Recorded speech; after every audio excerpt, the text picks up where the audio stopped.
Assalamualaikum warahmatullahi wabarakatuh. Al-Fatihah. A'udzubillahi minasyaitonir rajim.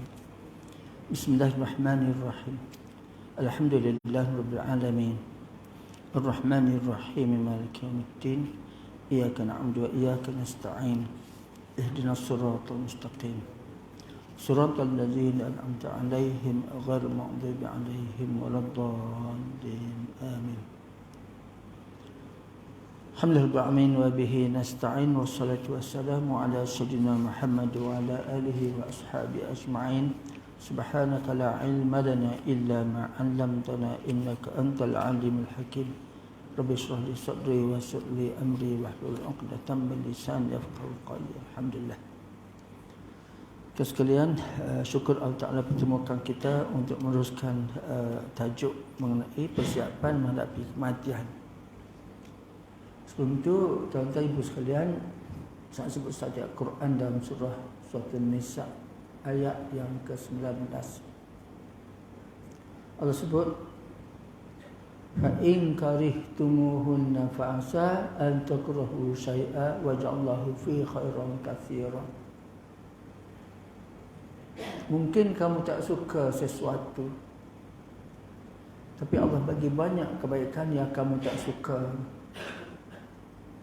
Kita tak suka COVID-19 ni. Apa hikmah Allah, kita tak tahu apa hikmah di sebalik kejadian mungkin Allah saja yang tahu. Kadang-kadang kita faham, kadang-kadang kita tak faham sebab ilmu Allah ni luas. Ada pun tuan-tuan sekalian, ada orang tu kerja bawa bas ekspres melancong ke, ada bawa pergi ke Langkawi, ke Selatan Thai, Singapura. Masa ni cuti, bukan cuti, tak ada kerja, tak bawa pelancong.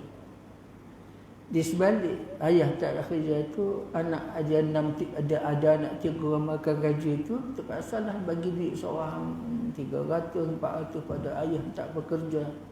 Hikmahnya apa? Nak bagi anak jadi pemurah.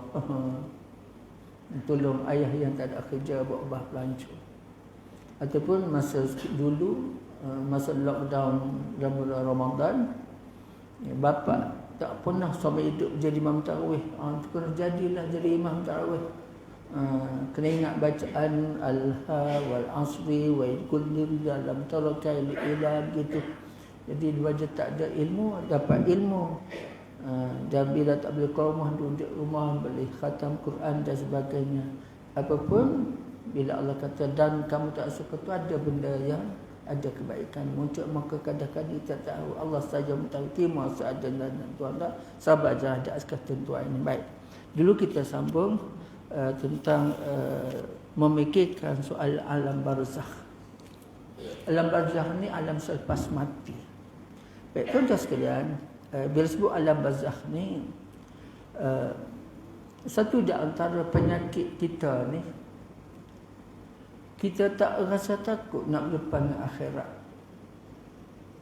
Tak takut berdepan dengan akhirat. Ada cerita tuan sekalian, zaman sahabat dulu, bila hujan turun, cepat sembahyang sunat. Dia kata macam nak kiamat dia kata ni. Padahal tak kiamat lagi sampai sekarang. Dia takut. Bila hujan tu macam nak kiamat. Jadi nak sebutkan begitu. Dan tuan-tuan sekalian, kalau kita tengok macam mana Allah bagi dalam Quran, orang yang tak sembahyang masuk neraka sakot. Tapi orang ramai tak sembahyang, majoriti tak sembahyang, dia tak takut akhirat. Tuan-tuan sekalian, jenis tak takut akhirat ni jenis manusia yang pintu hati dah tutup. Khatamallahu ala qulubihim wa ala sam'ihim wa ala absarihim ghishawah. Tutup pintu hati mereka, tutup telinga mereka, di atas mata mereka ada tutup dan sebagainya. Masya Allah. Kedua tuan, oleh sebab akhirat ni sesuatu yang kita tak jumpa lagi sebab kita belum mati. Tapi Nabi sifatnya benar. Quran dan hadis Rasulullah terangkan banyak ilmu-ilmu yang kita akan tahu untuk persiapan akhirat. Terlalu banyak. Antara tuan sekalian, saya sebutkan, kita kena buat persiapan sungguh-sungguh sebelum mati. Antaranya, jadikan kita ni orang masjid, orang surau. Kenapa begitu? Tuan-tuan sekalian, Quran sebut warka'u ma'ar raki'in, rokok sama rokok, rajin sembahyang Jumaat. Kedua nak sebutkan tuan-tuan sekalian, dalam 7 perkara, 7 jenis manusia dapat naungan pada masa itu siapa? Orang hati bergantung dengan masjid, pemimpin yang adil, orang muda yang hidup ibadat kepada Allah SWT, orang hati bergantung dengan masjid, suka sembahyang Jumaat. Ketiga tuan-tuan, Allah bagi tahu kita satu hadis qudsi. Allah kata masjid-masjid di bumi macam rumah-rumah aku. Mereka datangkan masjid macam tetamu aku. Aku wajib buat baik pada tamu yang datang ke rumah aku. Lagi masjid macam mana? Baik tuan-tuan, saya sebut dah bulan lepas, jangan tinggalkan SOP masjid ni. Apa benda? Berwuduk di rumah. Berwuduk di rumah, datang ke masjid, langkah kanan, langkah kiri, langkah kanan, langkah kiri, langkah kanan dapat pahala, langkah kiri hilang dosa. Buatlah sampai kita mati, berwuduk di rumah. Kemudian tuan-tuan, masjid juga dah disebut satu hadis, siapa datang ke masjid waktu gelap-gelap, subuh lah, datang masjid waktu gelap-gelap dapat cahaya terang badran daripada masyarakat itu. Itu sebab Nabi terang banyak kalau siapa untuk mati ni. Baik, kemudian tuan-tuan sekalian nak sebutkan juga, jangan lupa setiap malam baca surah Tabarakal kubur kita lapang, kalau tidak bertembung. Rusuk kanan, rusuk kiri itu dihimpit oleh kubur. Basah Tabarakal tiap malam, masya-Allah. Dan tuan-tuan sekalian, nak sebutkan juga, kadang-kadang pahala di akhirat tu kita tak tahu. Wah, ada pahala. Saya sebut dulu tuan, kita berdoa. Doa kadang-kadang nak bagi tahu, doa tu Allah bagi bukan kehendak kita, kehendak Allah Subhanahu. Kita ingat tu.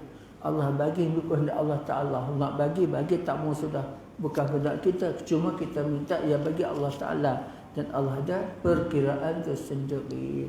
Baik, ada masanya nak beritahu tuan-tuan, Allah makbulkan doa. Kedua, Allah ganti yang lain.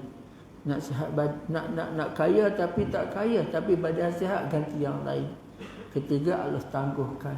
Keempat, Allah ganti dengan pahala di akhirat. Sebab tu tuan sekalian, doa ni kena banyak. Kena banyak, tapi doa baik-baik lah. Baik, ada masa ketika Allah tak bagi, di akhirat besok dapat pahala. Dia kata satu hadis tu, orang tu tengok ni pahala. Ya Allah, pahala apa? Ya Allah, inilah doa-doa kamu di dunia dulu, dan aku tak bagi, aku gantikan dia dengan pahala di akhirat. Maka kau tu, ya Allah, kalau beginilah, tak bagi apa pun tak apa dengan dulu, sebab ada pahala menunggu di akhirat, masya-Allah. Baik, dan tuan-tuan sekalian, untuk siapa mati juga, jangan lupa pandai sedekah jariah.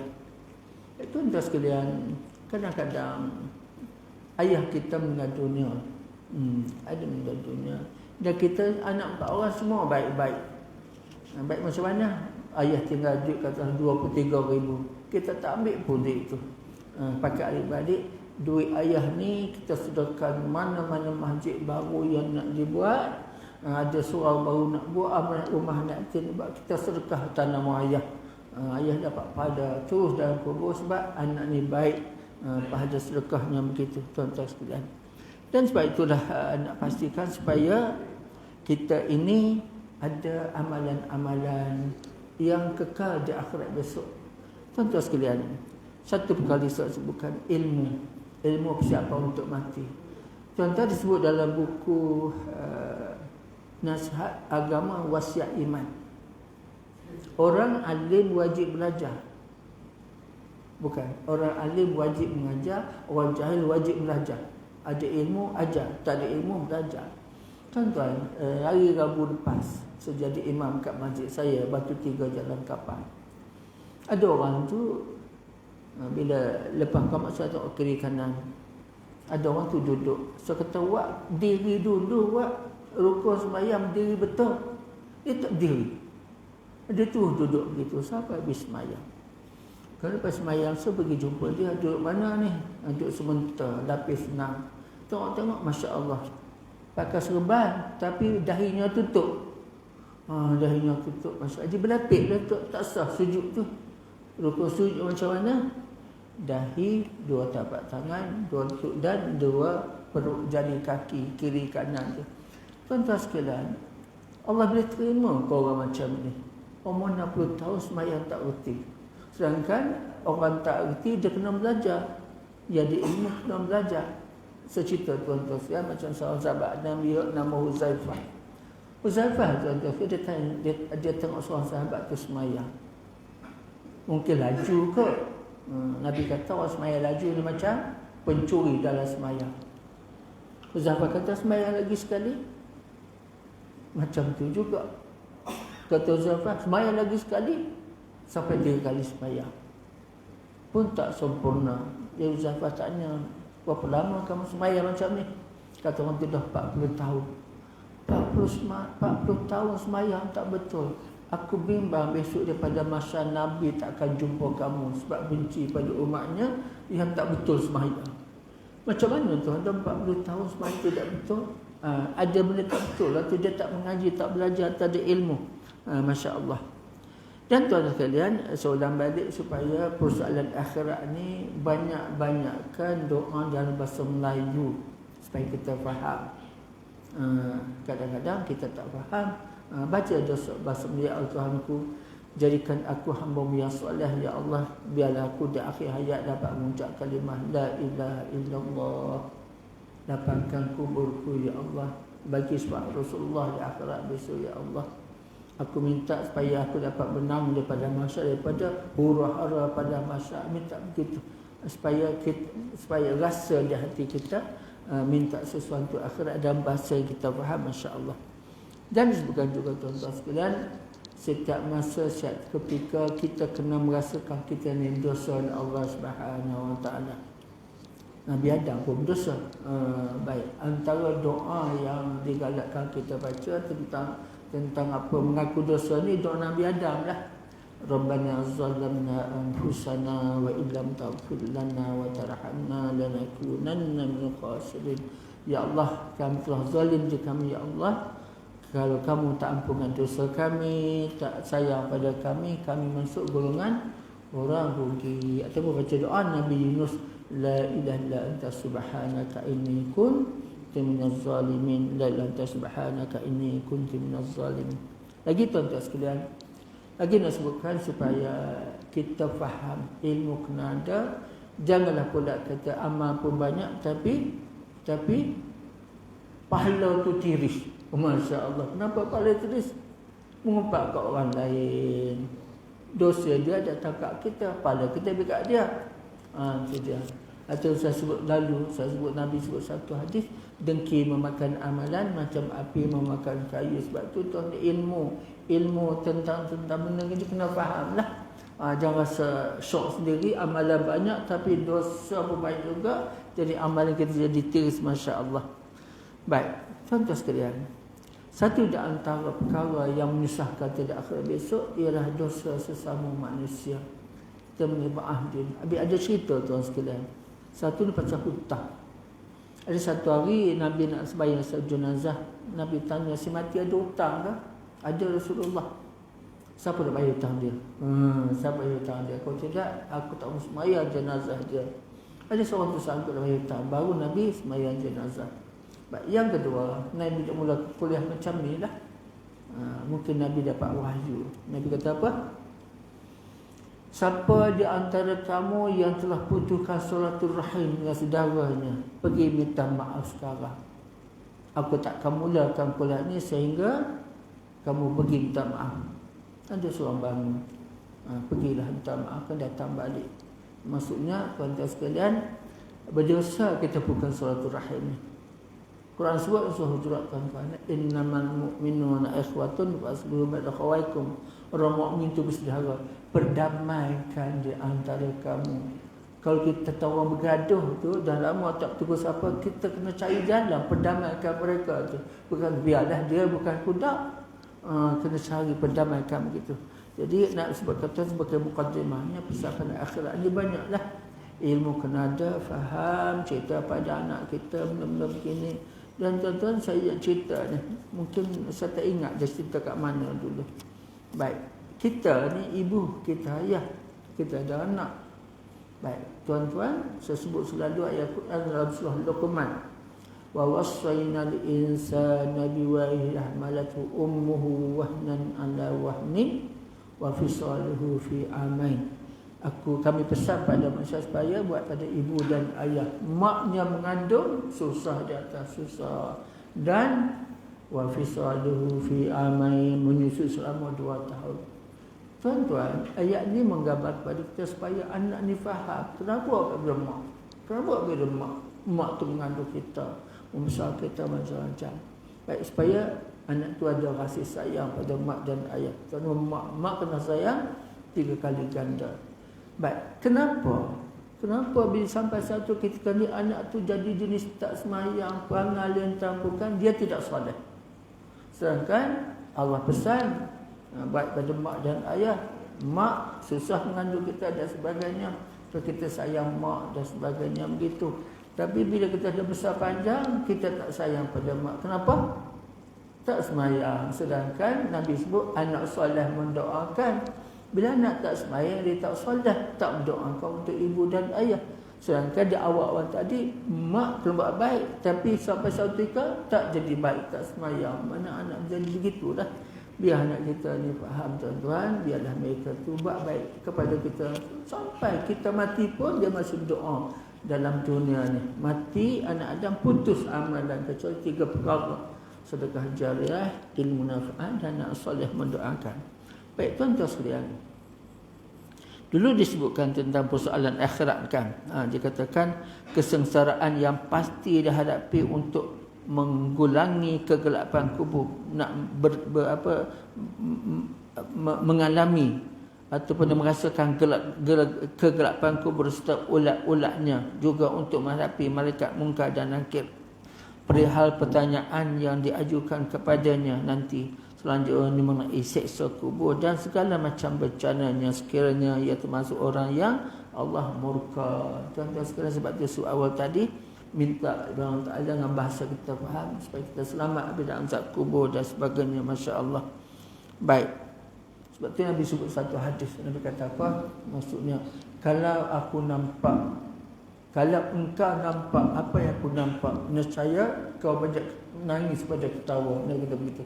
Kalau kau nampak apa aku nampak, nescaya kau banyak menangis pada ketawa. Nabi nampak azab kubur tu, seorang boleh cerita pada kita. Masya Allah.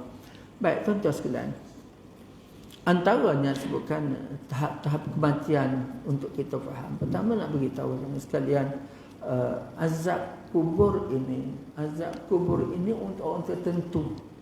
Ada hadis cerita pada kita tentang benda-benda begini. Soalan balik tuan sekalian, ada satu hari Nabi dan sahabat-sahabat berjalan atas kubur. Unta Nabi tak berjalan. Sahabat Rasulullah, kenapa unta kamu tak berjalan Rasulullah? Unta terdengar dalam kubur tu dibalut oleh malaikat, kanan dan kiri, atau kiri dan kanan. Yang seorang tu tak pandai jaga mulut. Masya Allah, mulut lezat, mengumpat, mengetorang, fitnah, batu api, bergaduh, silap guna lidah, macam-macam. Yang satu lagi, tak cermat tentang air kencingnya. Tuan-tuan, kita orang lelaki rasa payah sikit dengan perempuan macam-macam pun. Dan Allah Alam lah, saya tidak perempuan, saya tanya ke isteri. Baik, antara penyakit apa? Penyakit prostat, bekas fotostat, prostat. Ramai, kamu nak cerita doktor, dia malu. Yang kencing tidak tu, sudah macam-macam. Dan tuan-tuan, kadang-kadang tak tahulah, saya tengok orang pun ada masalah tu. Bila dia semakin tua, dia punya buah tu panjang. Jadi kadang-kadang kepala masuk ke dalam, dia kencing, melilih kat buah turun bawah, macam-macam. Tak cermat tentang air kencing. Tak tahu macam mana Nabi cerita. Tapi bila sebut begini, ada masalah kita ni, tak cermat tentang tu. Kadang-kadang kencing berdiri, kena seluar. Kadang-kadang kencing tidak tus, kadang-kadang air tak ada, sapu-sapu begitu aja dengan air yang tidak mengalir, macam-macam. Sebab tu ilmu kena ada tu. Baik, kemudian nak sebutkan tuan-tuan sekalian supaya kita faham, azab ni ada di mana-mana.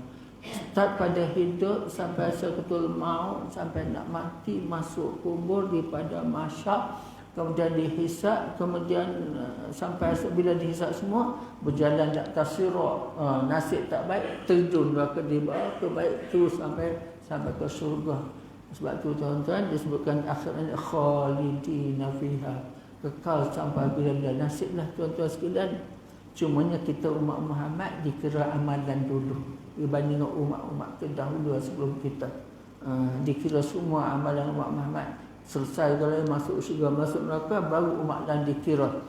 Gitu. Kenapa itu? Umat Muhammad istimewa lah, Nabi akhir zaman. Baik tuan-tuan sekalian, ada yang lebih dahsyat lagi dari semua itu ialah peristiwa-peristiwa yang akan terjadi di akhirat nanti.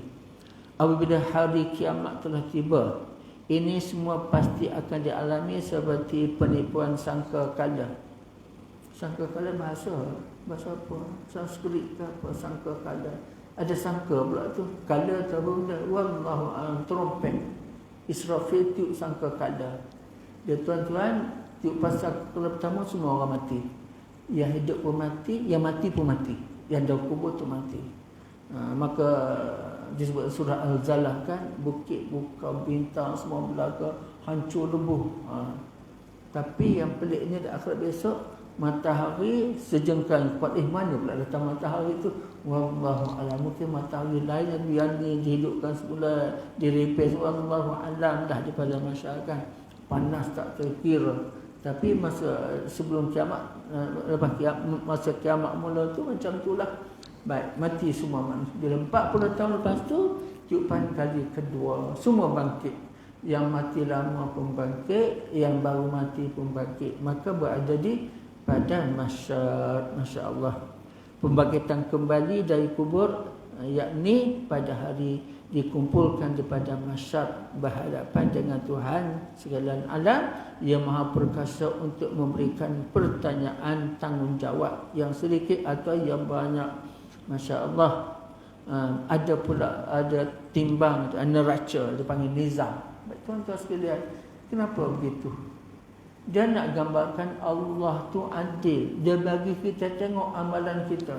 Baik tuan-tuan sekalian, saya sebut dulu, kadang-kadang kita tak faham. Baik, datang ke masjid, malaikat tulis. Tapi bila sampai Allah Ta'ala, Allah ada tengok balik. Datang ke masjid, kenapa? Ada orang tu minta maaf lah, kerja 30 tahun. Bila kerja tu tak ada masa datang ke masjid. Kemudian bila pension umur 60 tahun datang ke masjid. Dia kata apa? Dulu tak datang ke masjid. Orang kata tak apalah, aku sibuk masa tu. Bila dah pension tak datang juga. Orang kampung kata apa? Orang Seksyen 12 kata apa? Tak datang sembahyang dulu, sibuk, sekarang dah pension, kenapa tak datang?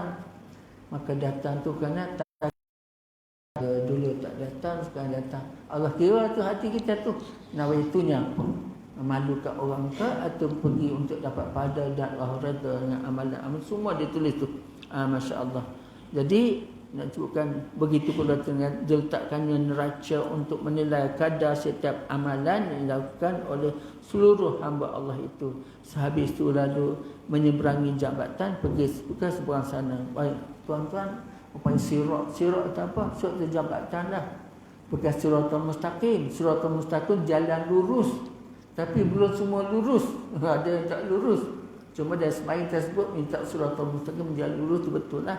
Tapi di akhirat besok dia berjalan di atas sirat, mungkin lurus, mungkin tak lurus untuk orang tertentu. Baik tuan-tuan sekalian, saya sebutkan supaya kita faham, Allah SWT ni nak sebutkan orang yang di akhirat besok terima catatan amalan melalui tangan kanan, itu mukanya berseri-seri. Baik, kemudian yang terima dengan tangan kiri, bukan tangan kiri, ambil kat belakang. Kenapa gitu? Sebab maksud itu dia membelakangi sunnah Allah Subhanahu wa taala. Baik, kemudian ditimbang pula. Timbang macam mana tuan sekalian? Wallahu a'lam. Ada satu hari saya baca soal jawab Ustaz Zahidrus dan Ustaz Khabar.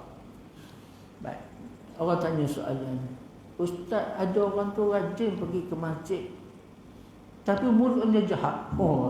Dia sebut macam tu. Rajin di masjid, pergi masjid, balik di masjid, tapi mulutnya jahat. Kata Ustaz Azadul kata apa? Allah kira, Allah timbang tu. Pergi masjid berapa besar, berapa banyak, berapa berat tambahnya, kemudian mulutnya ni jahat tu Allah kira. Kemudian Allah tulis, Allah timbang tu. Sampai begitu tuan sekalian. Dia nak sebutkan Allah tu teliti sungguh-sungguh amalan kita. Baik, demikianlah hal-hal serta berbagai kesukaran yang wajib dimaklumkan dan selanjutnya diimankan dan dipercayai dengan hati yang teguh dan keyakinan yang mantap. Tuan-tuan sekalian, akhirat ni termasuk alam ghaib. Dia termasuk perkara yang kita mesti faham. Quran sebut macam mana? Zalikal kitabul la raiba fihi hudan lil muttaqin. Ini kitab yang tak ada keraguan dalamnya, petunjuk bagi yang bertakwa. Siapa yang takwa tu? Allazina yu'minuna bil ghaib wa yuqimuna as-salah wa mimma razaqnahum yunfiqun. Orang percaya benda ghaib, benda akhirat, benda ghaib lah. Syurga, neraka, siratnya, kemudian di padang mahsyar, semua tu alam ghaib. Dia percaya. Tu dia. Kemudian mereka berikan sembahyang dan tunaikan sedekah. Wa mimma razaqnahum yunfiqun, dan bagi rezeki pada mereka sedekahkan rezeki itu. Baik, tuan-tuan sekalian. Baik. Maka baiklah diperdalamkan pemikiran kita perihal itu agar dapat menimbulkan semangat untuk memperbanyak persiapan dan persediaan guna menghadapi itu semua. Semangat itu tentu saja merupakan yang berasal pada hati nurani yang suci dan baik. Baik, tuan-tuan sekalian, Quran sebut di akhirat besok nasib kita tak selamat kecuali illa man atallah biqalbin salim. Orang jumpa Allah dengan hati yang bersih. Masya-Allah. Dimaksud tuan-tuan sekalian, seudang balik kita kena perdalamkan pemikiran perihal itu pada akhirat. Kena berdalam ilmu akhirat, boleh tak boleh, dosa pahala semua tu kan, agar dapat menimbulkan semangat untuk membanyak persiapan dan persediaan guna menghadapi alam akhirat. Itu dia. Baik, tuan-tuan sekalian, sebab itulah satu perkara yang kita kena faham, janganlah kita buat sesuatu yang boleh mendatang keburukan akhirat sebab kita tidak tahu.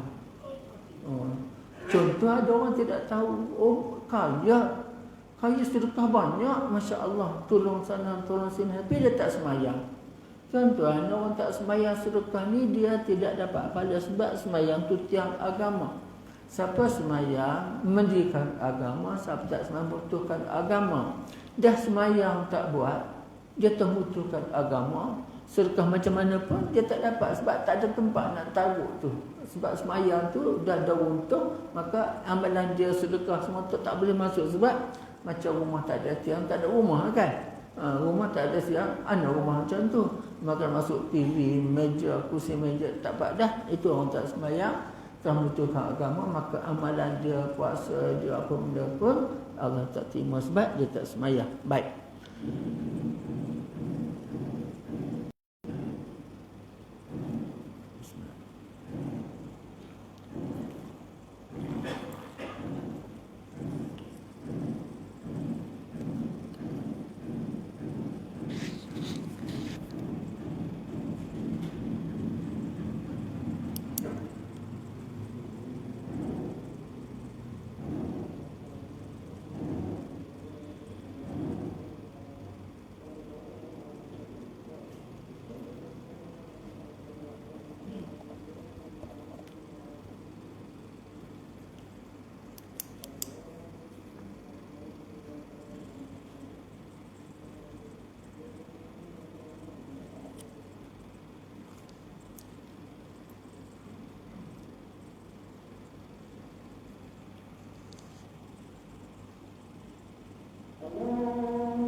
Allah.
quwwata.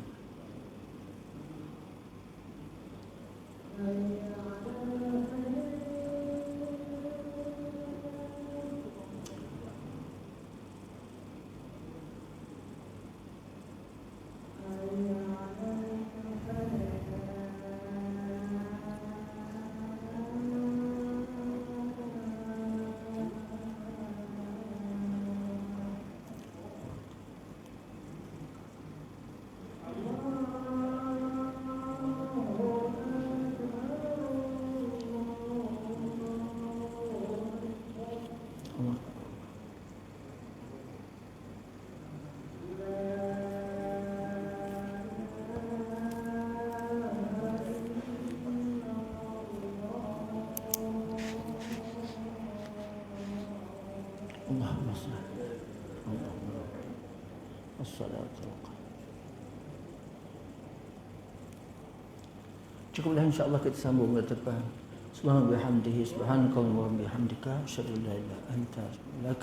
Bismillahirrahmanirrahim. Wal 'asr innal insana lafi khusr illa alladhina amanu wa salihati wa sadaqal azim. Assalamualaikum.